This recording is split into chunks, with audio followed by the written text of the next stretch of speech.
भैया बहनों, मैं अंकुर गलवाड़िया आज आपके सामने कुछ महत्वपूर्ण सूत्रों का संग्रह लेकर आया हूँ। ये आपको आगामी 11 तारीख को जो कक्षा 10वीं बोर्ड की परीक्षा होने वाली है उसके लिए अति महत्वपूर्ण रहेंगे।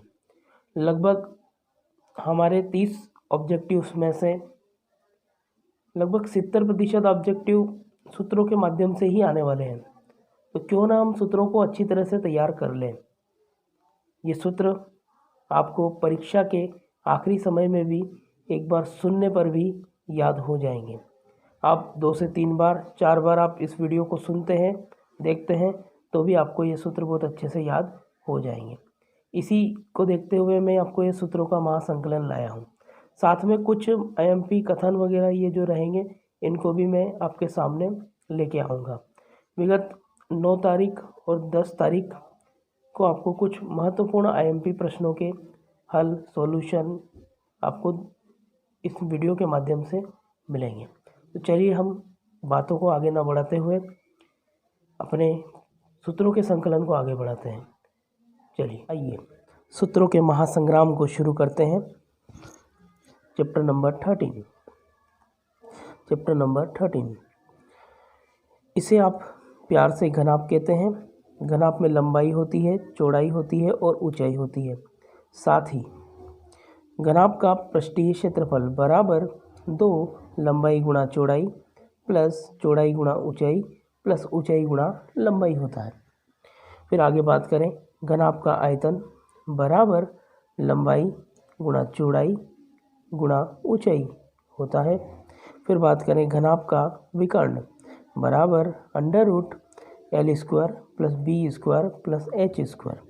फिर आगे बात करें, घन का पृष्ठीय क्षेत्रफल बराबर 6a²। इसे आप 6 गुणा भुजा का स्क्वायर भी बोल सकते हैं, क्योंकि घन में जो भुजाएं होती वो एक जैसी होती है। घन की सभी भुजाएं बराबर होती हैं। घन का आयतन जिसे हम भुजा की घात 3 कहते हैं, इसे a³ भी कहा जा सकता है, भुजा की घात 3 भी कहा जा सकता है। आगे बढ़े तो बेलन का पृष्ठीय क्षेत्रफल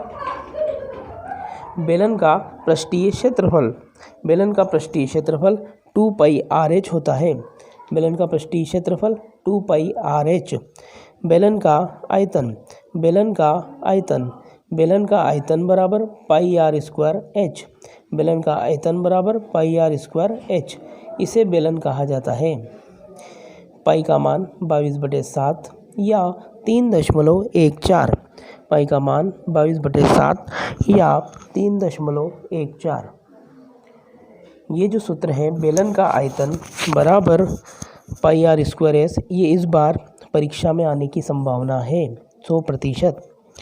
आगे बढ़ते हैं, बेलन का आयतन जिसे हम πr²h कहते हैं, शंकु का आयतन जिसे हम 1/3 πr²h कहते हैं। इनके मध्य में संबंध जानना है। ये संबंध भी इस बार परीक्षा में छपने वाला है, 100% ही आपकी एग्ज़ाम में छपेगा। तो सर संबंध क्या है? बेलन के आयतन का 1/3 यानी कि 1/3 गुना बेलन के आयतन का 1/3 शंकु का आयतन होता है।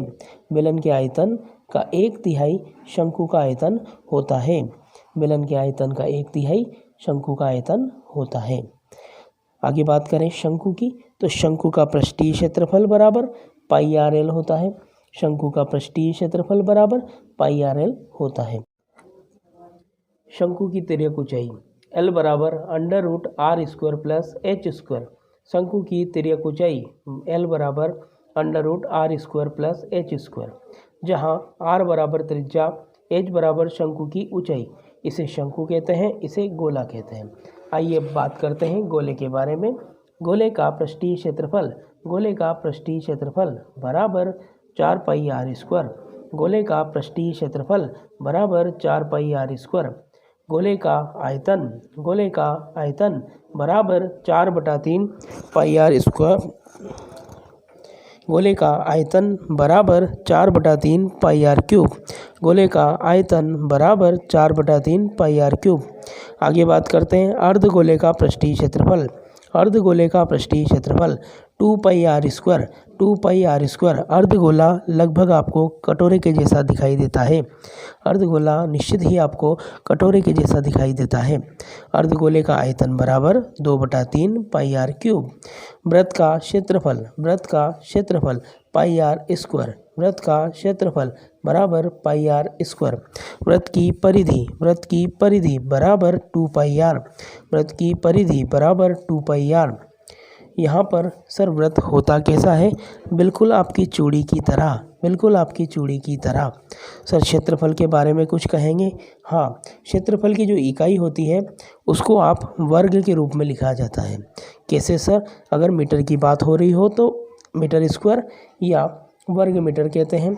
सेंटीमीटर की बात हो रही हो तो सेंटीमीटर स्क्वायर या वर्ग सेंटीमीटर कहते हैं। जब आयतन की बात करते हैं तो आप इसको मीटर क्यूब या घन मीटर लिखते हैं। जब सेंटीमीटर क्यूब की बात करते हैं तो सेंटीमीटर क्यूब या घन सेंटीमीटर लिखते हैं। आपको ये वीडियो बहुत अच्छा लगा होगा, आपकी ये बहुत बहुत मदद करेगा। अंतिम समय में परीक्षा की तैयारी को लेकर ये रणनीति बनाई गई है। आपकी अंतिम समय में परीक्षा को ये बहुत मजबूत करेगा। आप इस वीडियो को जरूर ध्यान से सुनते और देख कर जाएँ। बहुत बहुत धन्यवाद।